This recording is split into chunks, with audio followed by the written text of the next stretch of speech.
Hey there, folks.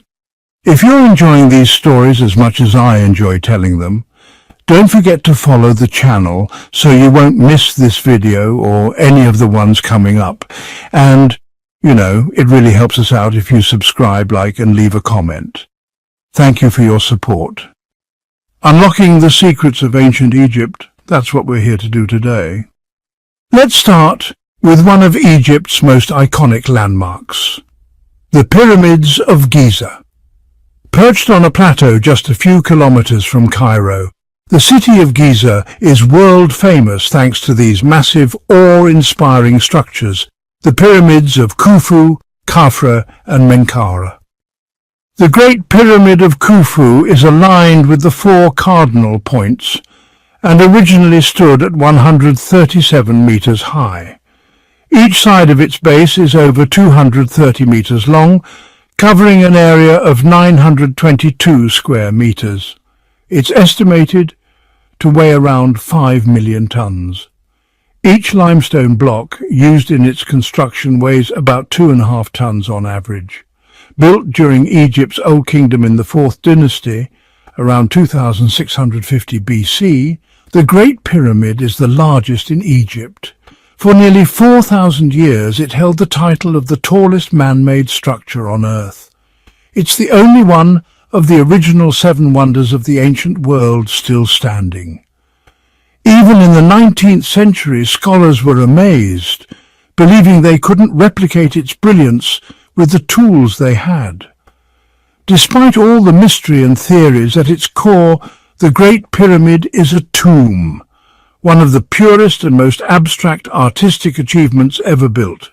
It's part of a larger funerary complex that includes a temple, smaller pyramids, and mastabas, which are ancient tombs. We don't know much about Pharaoh Khufu himself. The only surviving statue of him is just 10 centimeters tall. He was the son of Pharaoh Sneferu and Queen Hetepheres I. Many consider him one of the greatest rulers in ancient Egyptian history, mainly for his architectural legacy.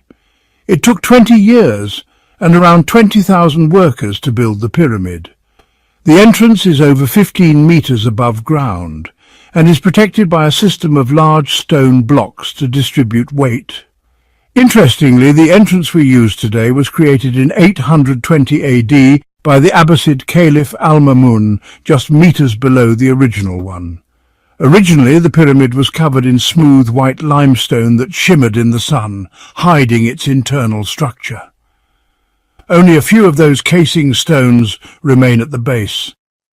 In contrast, Khufu's son Khafra's pyramid is better preserved, even retaining its capstone. And then there's the smallest of the 3 pyramids, Menkaure's. He was Khufu's grandson and ruled during the 4th dynasty, around 2490 to 2473 BC. His pyramid is only 1/10 the size of Khufu's, standing 66 meters tall. His complex includes 3 smaller pyramids built for queens. In front of these majestic pyramids lies the Great Sphinx of Giza. It's 73 meters long, 20 meters tall, and 14 meters wide, carved directly from the natural bedrock. With a lion's body and a human head, likely representing Khafra, though some think it could be Khufu, it symbolizes strength and royal power.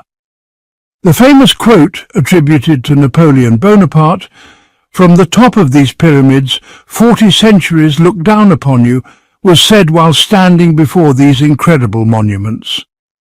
Now let's travel south to Dendera. Located about 65 kilometers north of Luxor, Dendera is home to one of Egypt's best-preserved temples, the Temple of Hathor.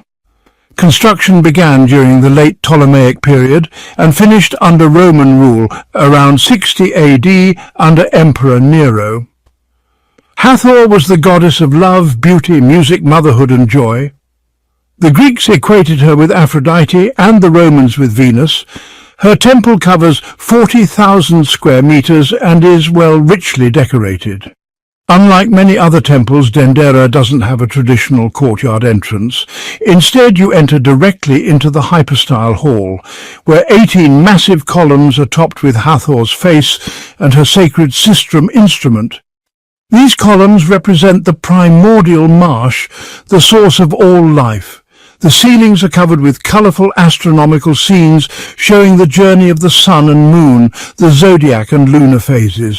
One of the most famous artworks from here is the Dendera zodiac, a circular star map that shows 12 zodiac signs and planetary symbols, a unique depiction in ancient Egypt. Inside the temple, hidden passageways and crypts were used by priests for sacred rituals and to store treasures. One staircase leads to the rooftop shrine where, every new year, Hathor's statue was carried out to be revived by the first rays of the sun, symbolizing her union with the sun god Ra. Let's head to Karnak now, a truly massive complex and one of the largest religious sites ever built.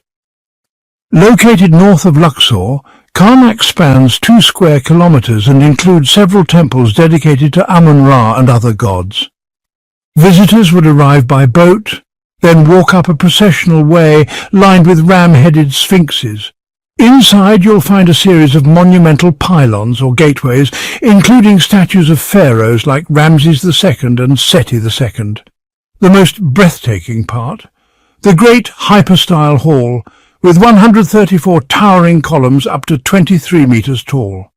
The massive columns are carved with scenes of pharaohs and gods, and the space once had a roof with clerestory windows to let in sunlight. This hall alone is a goldmine for historians.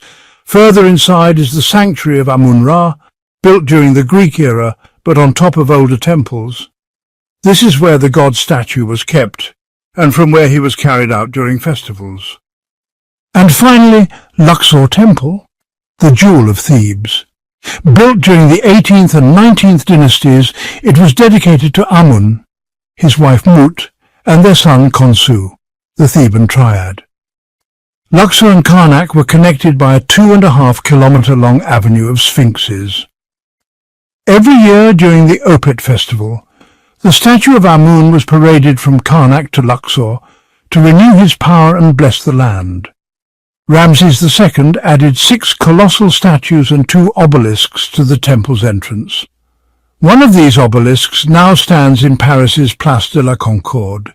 The temple's white-painted walls were once decorated in gold and precious stones.